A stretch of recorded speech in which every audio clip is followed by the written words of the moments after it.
we're going to look through some worked examples where we're going to find out the forces or the distance on either side of a balanced lever.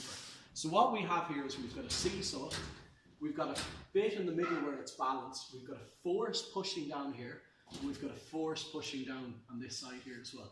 We've also got our distance from either side, and I filled them into this table here. So in the first example, we've got F1 is worth 10, D1 is 1 meter, F2 is blank. We don't actually know what F2 is in this example, and D2 is 3 meters. So I'm actually going to start on this example here I've been working on.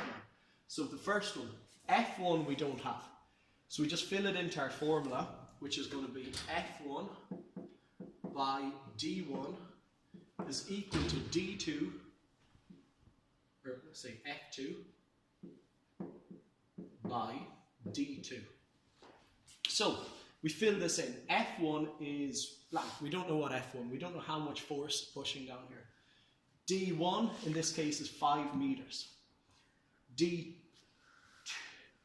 F2 in this case is 50. So we have 50 newtons of force pushing down here.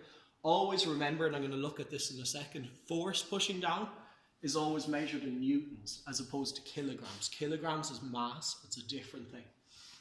So we've got 50 by 3 meters. So it's basically the force here multiplied by this is equal to the distance here multiplied by this force. So we fill them all in. F1 by 5 is equal to 50 by 3. So we get 150 5F1 is equal to 150, so we get F1. Divide both sides by 5, that will give us F1 here, and will give us 150 divided by 5, which is going to give us 30. So that's our first example.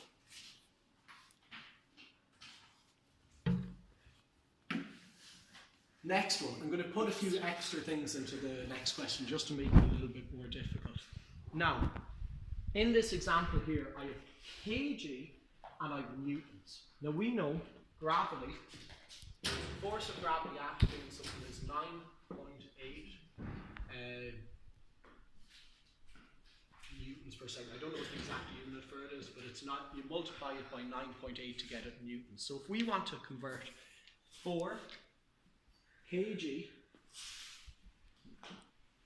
into its weight, so that's the force of gravity pulling it down, we just simply multiply it by 9.8. So we get 4 kg is equal to 4 by 9.8. And we get, can somebody do that quickly on their calculator there, please? What is it? 39.2.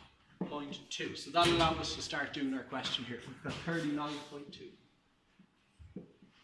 So 39.2 by 4,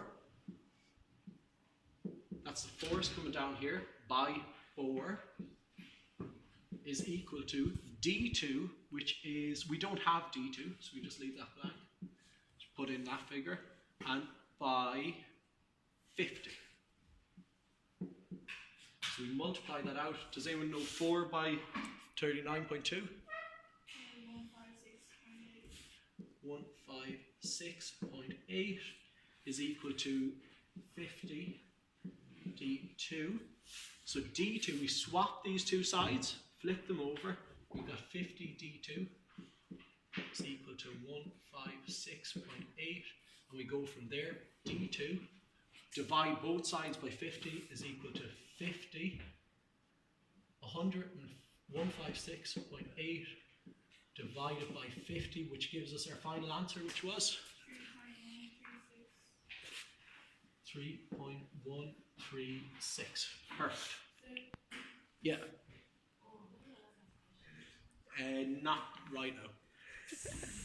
Okay, last one. One more example. So, in this final one, we're going to look where we have 50 newtons. This is a bit we have a couple of different things in this. Our last measurement is in millimeters. Now, for this question, It's not necessary to convert this into meters.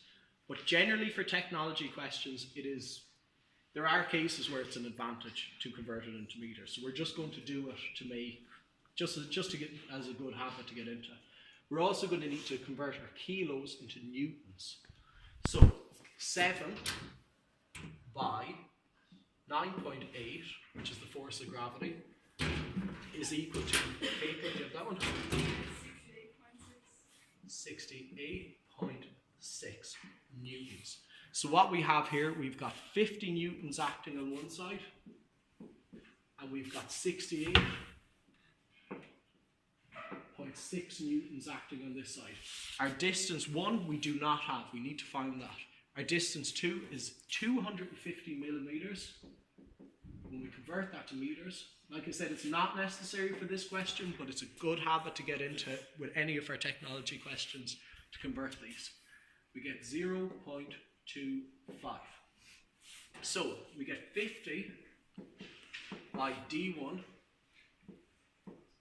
is equal